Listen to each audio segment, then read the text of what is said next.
আরে ভাই আমি নিজে তো সাক্ষী। ডক্টর শফিকুল ইসলাম মাসুদ এই লোকটাকে 57 দিন রিমান্ডে নিয়েছিল। এর এই সমস্ত জায়গাগুলো রাখে নাই। আমার যেই অফিসার নিয়েছিল রিমান্ডে 10 দিন, ওনাকে নিয়েছিল ওই অফিসার 57 দিন। বলছে আমরা ফুটবলের মতো লাফ দিয়েছি, এমন কোন জায়গা নেই ওর হাড়গোড় ঠিক আছে। পেরাইগুলো সব পিটিয়ে আমরা উল্টা পাল্টা করে ফেলেছি। বলেছিলাম তোর ভিক্ষা করে খাওয়া লাগবে, তোর হাড়গোড় একটাও থাকবে না। বাংলাদেশের ইতিহাসে এইটাই প্রথম যে 57 দিন কোন মানুষ রিমান্ডে থাকে।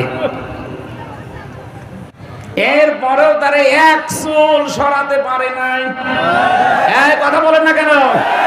সরাতে পেরেছে। দেলাওয়ার হোসেন লজ্জাস্থানের ভেতরে তার গরম করে ঢুকিয়েছে আমার সামনে।